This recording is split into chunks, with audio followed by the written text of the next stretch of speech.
We'd like to welcome to the Armstrong and Getti Show Congressman Ron Paul. Dr. Paul, if you go down his philosophies, his thoughts on government, I think you will find that he probably echoes a lot of what you believe. I think he's considered one of your outside shots at the White House, which I think may be a shame. But at any rate, he is here with us now, Congressman Ron Paul. Dr. Paul, welcome. Thank you. Good to be with you. How goes the campaign? Well, very well. We've been very pleased with what's happening, and the numbers of supporters are growing rapidly, and the fundraising is accelerating, so we're very happy with what's happening. Well, could you describe in a couple of sentences what you believe and why do you want to be president? What's your vision for America? Well, I think we're going in the wrong direction. Government's getting too big. The government has invaded our personal lives. It runs the economy and it polices the world. And I'm a stickler for the Constitution. I think we should obey the Constitution, and the Constitution does not authorize all this activity. The Constitution was written to restrain the government, not to restrain the people.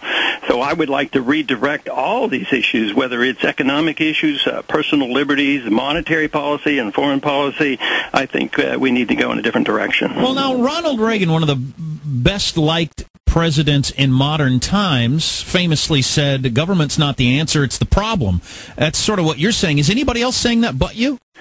Well, I think Republicans frequently will say that, but I don't think they have much credibility because when they get control of the government, they tend to do what the Democrats have been doing, and they expand the government.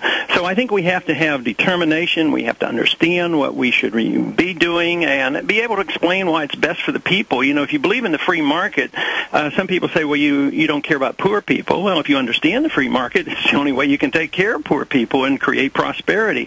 So I think that's our real job, but I think the instincts are that most Americans agree with this, but they get frightened by the demagogues, and they say, well, if you don't have safety nets and if you don't have protection, you know, you're going to have people in the streets starving and no medical care, and I just don't believe that. I believe prosperity comes from freedom.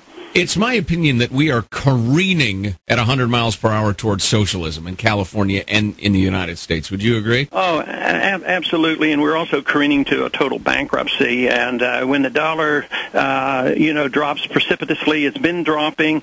I think the euphoria of, say, the stock market yesterday, it's going to come to an end because we can't afford the system that we have. We have an entitlement obligation of $60 to $70 trillion, and it's just out of control. And people are starting to realize that government doesn't respond very well. When you think about the efficiency of the government coming in to take care of the cleanup at Katrina, I mean, it was a total disaster. Central economic planning doesn't work. And so our traditional conservative limited government approach is really the way we have to go. And when you offer this philosophy to people of just getting the government out of your personal lives and out of the economy, it's very attractive once they realize that government isn't the solution. Congressman Ron Paul, Republican candidate for president, is on the line.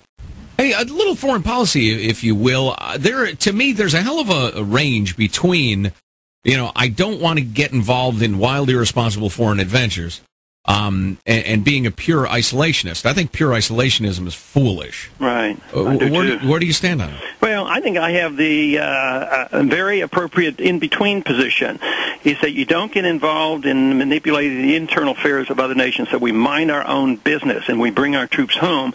At the same time, we don't isolate ourselves from the world. We have a policy of free trade, and let people travel and intermingle and try to accomplish things in a peaceful way rather than in an authoritarian way. So I would say this is the answer. Today, I believe we are becoming more isolationist because of our attitudes and because of our foreign policy. We have less friends and more enemies than ever before. We've lost our credibility. At the same time, we're claiming that we can run the world. And I think we should back off from that policy. Bush was right in 2000. We should have a more humble foreign policy, and I like that.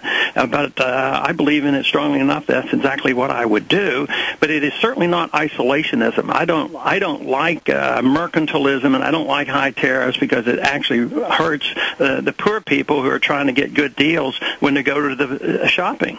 You think a humble foreign policy would do any good with the mullahs of Iran, for instance? Yeah, I think it would help, matter of fact. I think for us to be in their face and occupying their lands is the main motivator for them to hate us. But I'm sure, there's a lot of mean, nasty guys out there, but they can't motivate people to commit suicide terrorism if we're not there. We have to look at it on how we would react if China were in the driver's seat and they had their Navy in the Gulf of Mexico and they had troops on our land. Do you think we would be shooting them? Yeah, we would be, and it would be very annoying. And that's exactly what we're doing over there.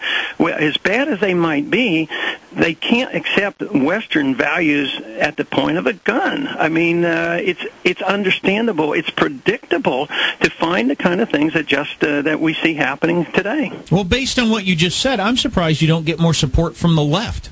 Well, I have a lot, and my big job is to revive the old right position, because this is the old conservative right. The Senator Robert Taft believed in this, and conservatives in the 30s and the 40s believed in this, and I believe it was the proper position.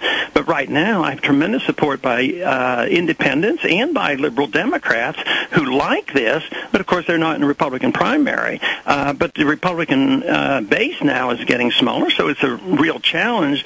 But numerically, the country is with me on this policy, because 70% are anxious to resolve this mess that we have in Iraq and are willing to bring our troops home and come up with a different foreign policy. Just one more point on the same theme. Is it your belief that if the U.S. were to assume a more humble stance, pull back to our borders, reach out the hand of friendship, et cetera, get the hell out of the sand countries, that the global push of Islamic extremism to Islamize the world, to establish a caliphate, etc., do you think that would just wither and die? No, I think it would be there, but I think they would be diminished. Michael Schur, who ran the Osama bin Laden unit for the CIA for many, many years. We've had him on several times. Yeah, he's great. And his argument is that my foreign policy is a real threat to Osama bin Laden, because I would neutralize his efforts to recruit and get people to dedicate and give up their lives, because we wouldn't be occupying their territories. And he says that's the big issue.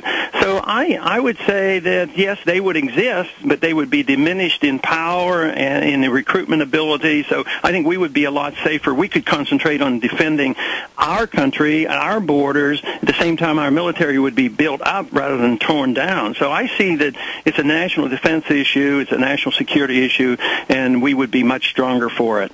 We're talking with Ron Paul, who's running for president as a Republican. The polls show that a pretty good chunk of Democrats are happy with their choices. Polls also show that there's plenty of Republicans out there that are not happy with their choices for president. Is Rudy Giuliani a conservative? No, he's the last thing from a conservative. I mean, he could run on the Democratic ticket rather easily, but no, he's an authoritarian, and he's the opposite of what I believe in. Congressman Ron Paul with us. I almost don't want to get into this because it's such a hot-button issue. I'm sorry, I'm a foreign policy nut, and there were a couple of statements you made during the debates that some people accused you of blaming America for what happened on 9/11. Is that a fair statement, an overstatement? How do you react to Well, it's demagoguery, because that was to try to pretend that Giuliani, was more patriotic than I was, and therefore I was blaming Americans. That's sort of like saying somebody was murdered, and I'm trying to look for the motives of the murderer, and by looking for the motive and the murderer, then I'm blaming the person that got murdered. It's insane. It's a ridiculous argument. So I'm looking for the motives and the understanding. Americans aren't responsible, but if American policy is a major contributing factor that produces the motivation, we should know that, and that's all that I'm saying. But to blame the victims is ridiculous, and I think he lost that argument, because the 9/11 report substantiates what I'm arguing, as well as statements by people like even Paul Wolfowitz, who was the champion of the war, recognized that our troops in Saudi Arabia was a major motivating factor for Osama bin Laden to send those terrorists over here.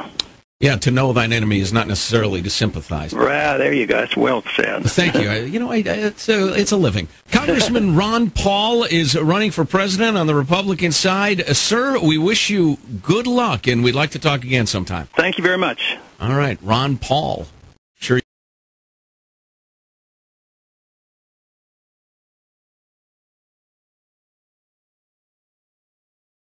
The purpose of government is to protect the secrecy and the privacy of all individuals, not the secrecy of government.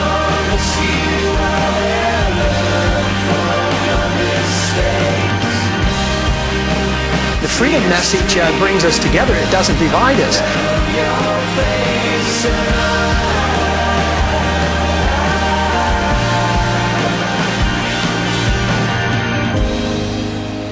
Lights will guide